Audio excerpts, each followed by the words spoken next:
ठंड के कारण पक्षियों का अपने घरों को गर्म रखना बहुत जरूरी था। चिड़िया और उसकी बेटी गुड़िया घने जंगल से सूखी लकड़ियाँ इकट्ठी कर रही थी। मम्मा चिड़िया अपने कुल्हाड़े से लकड़ियाँ काटती और उसकी बेटी गुड़िया वो कटी हुई लकड़ियाँ इकट्ठी करके गठरी बना रही थी। मम्मा, जब आप छोटी थी तो आप भी अपनी मम्मा के साथ ऐसे ही लकड़ियाँ लेने आया करती थी?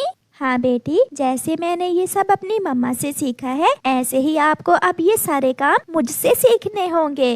कालू के बच्चे, उठो और जंगल से सूखी लकड़ियाँ ले आओ। ऐसा ना हो कि जंगल से सूखी लकड़ियाँ ही खत्म हो जाएं। काम काम काम, जब देखो कोई ना कोई काम। तुम तो मुझे आराम भी नहीं करने देती हो। ऐसी ठंड में हम दोनों ही मरेंगे अगर सूखी लकड़ियाँ इकट्ठी ना की तो। वो चिड़िया हर रोज अपनी बेटी को साथ लेकर लकड़ियाँ लेने जाती है। फिर कालू कौवा अपने घर से निकलता है। वो उड़ता हुआ जा रहा था कि उसकी नजर चिड़िया पर जाती है।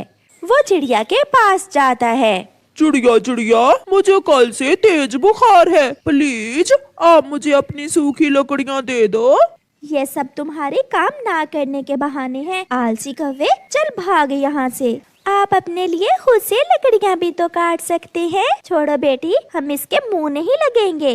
2 लकड़ियाँ क्या मांग ली? चू चू ही किए जा रही हो छोटी चिड़िया। देखूंगा तुम भी कैसे इन लकड़ियों से आग जलाती हो। चिड़िया अपनी लकड़ियाँ उठाकर वहाँ से चली जाती है। कालू कौवा भी वो छोटी छोटी लकड़ियाँ जो वहाँ गिरी हुई थी वो इकट्ठी करता है। शाम हो जाती है।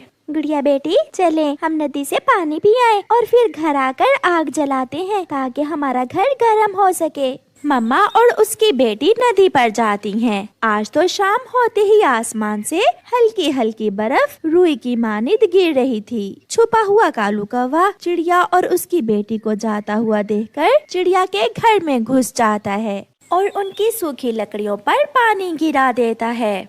बहुत चू चू करती थी वो चिड़िया। अब मैं देखता हूँ वो कैसे इन गीली लकड़ियों से आग जलाएगी। कौवा वहाँ से भाग जाता है। अपने घर में आग जलाकर कौवा और कौवी बैठे हुए थे। गोरी गोरी, मैंने भी उस चिड़िया की सारी ही लकड़ियाँ गीली कर दी। कालू, बहुत मजा आएगा जब चिड़िया रोती हुई हमारे घर आएगी। गुड़िया बेटी, मैं कब से आग जला रही हूँ मगर लकड़ियों को आग लग ही नहीं रही। मम्मा, मगर हमारी लकड़ियाँ तो सूखी हुई थी, फिर इन लकड़ियों को आग क्यों नहीं लग रही? मुझे लगता है हमें इन लकड़ियों को आग लगाने के लिए कुछ छोटी लकड़ियों की जरूरत होगी। मैं अभी अपने पड़ोसी से कुछ छोटी और सूखी लकड़ियाँ मांग कर लाती हूँ। चिड़िया कबूतर के पास जाती है। कबूतर भैया, मुझे कुछ छोटी लकड़ियाँ दे दो। मेरी लकड़ियाँ बड़ी हैं, शायद गीली भी, उनको आग नहीं लग रही। मेरी बेटी को ठंड लग रही है। चिड़िया बहन, मेरे पास तो लकड़ियाँ नहीं है, मेरे पास तो हीटर है घर में। चिड़िया वहाँ से चली जाती है। चिड़िया कौवे के पास जाती है। कौवे, क्या तुम्हारे पास कुछ छोटी और सूखी लकड़ियाँ हैं? चलो चलो भाग यहाँ से, बड़ी आई लकड़ियाँ लेने वाली। मैंने कहा था ना कि तुम भी उन लकड़ियों से आग नहीं जला सकोगी। चिड़िया रोती हुई वापस घर जा रही थी कि उसे कोई आवाज सुनाई देती है। चिड़िया चिड़िया, रुको रुको चिड़िया। चिड़िया रुक जाती है। मैं जंगल की परी हूँ, ये सब उस दुष्ट कौवे ने किया है। उसी ने तुम्हारी सूखी हुई लकड़ियों पर पानी गिराया है ताकि तुम ठंड से मर जाओ। जंगल की अच्छी परी, वो मेरा पड़ोसी हमेशा मुझे तंग करता है। जो किसी का बुरा चाहे हमेशा उसका अपना ही बुरा होता है। आप ये हीटर ले जाओ, ये जादुई हीटर है। इस हीटर से तुम्हारा घर मिनटों में गर्म हो जाएगा। ये सुनकर चिड़िया बहुत खुश होती है और वो जादुई हीटर लेकर अपने घर चली जाती है। अब उनका घर अच्छे से गर्म हो चुका था। मम्मा, अब तो हमें लकड़ियाँ भी इकट्ठी नहीं करना पड़ेंगी। ये जादुई हीटर तो कमाल का है। हाँ बेटी, उस कौवे ने हमारा बुरा चाहा मगर ऊपर वाले ने हमारी मदद की। फिर वो माँ बेटी अपने गर्म घर में मीठी नींद सो जाती हैं। सुनाओ सुनाओ चिड़िया, रात कैसे गुजरी? मजा आया हम कौवों से उलझने का। तुम्हारी लकड़ियों पर पानी मैंने ही गिराया था। मेरा घर पहले से ज्यादा गर्म था क्योंकि मुझे जंगल की परी ने रात को एक जादुई हीटर दे दिया था। वो हीटर मिनटों में घर को गर्म करता है।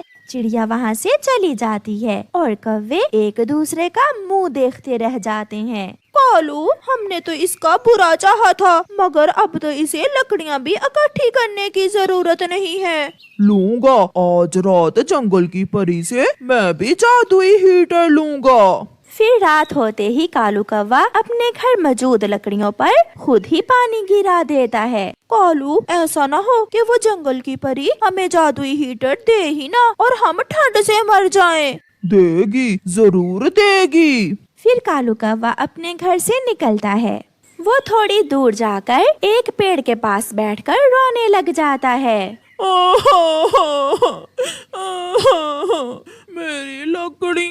मेरी लकड़ियाँ गीली हो गई हैं। मैं मर जाऊंगा। मैं और मेरी पत्नी मर जाएंगे ठंड से। कोई मेरी मदद करे। ये सुनकर जंगल की परी वहाँ आ जाती है। कौवे, मैंने सब सुन लिया है। क्या तुम भी एक अच्छे पक्षी हो? हाँ, मैं बहुत दयालु हूँ। मैं बहुत ईमानदार और मेहनती हूँ। मेरी मदद करो जंगल की परी। कौवे, क्या तुमने कभी किसी को परेशान तो नहीं किया? ना ना, माँ ने कहा था कि कभी किसी को तंग ना करना बेटा। तो फिर ये लो, ये हीटर जादुई है। ये तुम्हें तुम्हारे कर्मों का बदला देगा। कौवा बहुत खुश होता है और खुशी खुशी वो जादुई हीटर लेकर वहाँ से चला जाता है। गोरी, ले आया। मैं भी जंगल की परी से जादुई हीटर ले आया। मैं ऐसे रोया, मैं ऐसे रोया।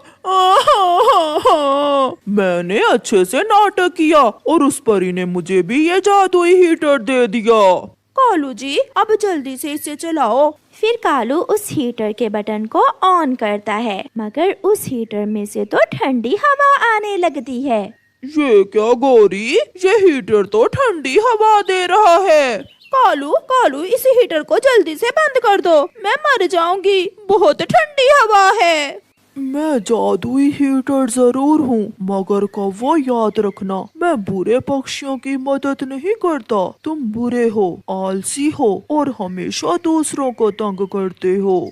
फिर कौवा और कौवी सारी रात ठंड में मरते रहते हैं और वो कांप कांप कर रात गुजारते हैं, क्योंकि उन्होंने तो अपनी लकड़ियाँ भी गीली कर ली थीं। प्यारे दोस्तों, इस कहानी को लाइक करना बिल्कुल मत भूलना। आपका धन्यवाद।